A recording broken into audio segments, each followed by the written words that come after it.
तर कशा आम्ही जर आज आपण जाणार आहे 2 वाजले. सकाळी दादा कोणाला ये म्हणे घरी. आपण मला ठीक आहे येतो म्हटलं. तर इथं पाहतो तर आपली वाटच पाहणं चालू होती.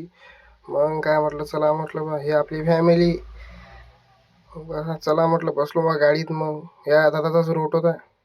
मग निघालो बा मान्यावरून मुर्तिजापूरसाठी. मग काय अर्ध्या 1 घंट्यात आपण इथं लोकेशनवर पोहोचलोय. पण लोकेशन पोहोचलो तर म्हटलं आपली फॅमिली दाखवून देतो तुम्हाला.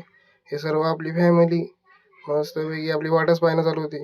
मी तर रोडचा कार्यक्रम बघून राहिलो. चला म्हटलं तुम्हाला रोहनचं मंदिर दाखवतो. मग काय मंदिरात जाऊन पाहिलं.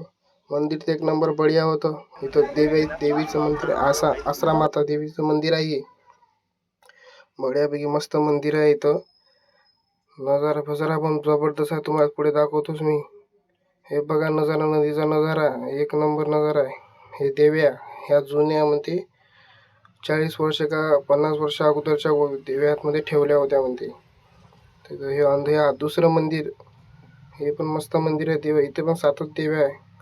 आता चला म्हटलं हे तोपर्यंत काम करेपर्यंत आपण पोहून येऊ. पण आपल्याला काही पोहणं नाही. मग हे दादानंच मजा घेतली पोहायची पुरी. काय नजारा होते झकास. हे पोहेपर्यंत आपण चला म्हटलं वानराची मजा घ्या. पण वानर काही ऐकून होते आपले. त्याला चांगला पण हाल देऊ राहिलं तर घेत नव्हते. फेकत होते साले.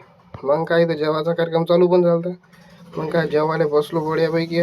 मजा आली एकदम. झणझणीत भाजी केली ती भावानं एकदम. रोडग्याचा कार्यक्रम होता आपल्याकडचा. मग काय निघालो बा आम्ही तिथून. असेच व्हिडिओ पाहण्यासाठी मला फॉलो करा. व्हिडिओ थोडेफार लेट आले तर सॉरी.